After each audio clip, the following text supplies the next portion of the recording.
Governor పదవిపై మళ్లీ వివాదం మొదలైంది. తమిళనాడు, కర్ణాటక రాష్ట్రాల్లో గవర్నర్ల వ్యవహార శైలి వివాదాస్పదంగా మారింది. బడ్జెట్ సమావేశాల సందర్భంగా అసెంబ్లీలో గవర్నర్ ప్రసంగించడం ఆనవాయితీ. తమిళనాడులో డీఎంకే ప్రభుత్వం రాసిచ్చిన ప్రసంగం చదవడానికి అభ్యంతరం వ్యక్తం చేసిన గవర్నర్ ఆర్ఎన్ రవి సభను బహిష్కరించి వెళ్లారు. జాతీయ గేయాన్ని అవమానించారని గవర్నర్ కార్యాలయం ప్రకటించగా, సాంప్రదాయ నైతికత ఉల్లంఘించేలా గవర్నర్ వ్యవహరించారని, ఆయన దురుద్దేశపూర్వకంగా సభను అవమానించేందుకు ఇలా చేస్తున్నారని సీఎం స్టాలిన్ మండిపడ్డారు.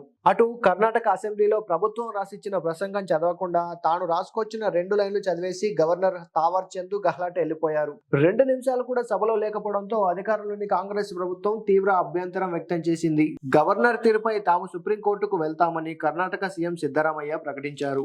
దేశంలో గవర్నర్ల పదవిపై ఎప్పుడూ రాద్ధాంతం ఉంటూనే ఉంటుంది. తమిళనాడు, పశ్చిమ బెంగాల్, కేరళలో తీవ్ర స్థాయిలో ఉండగా, గతంలో తెలంగాణలో కేసీఆర్ ప్రభుత్వం తమిళసైకి మధ్య ఒక యుద్ధమే నడిచిన విషయం తెలిసిందే. మరి మీరేమంటారు? గవర్నర్ల ప్రవర్తనపై మీ అభిప్రాయం ఏంటి? కామెంట్ చేయండి.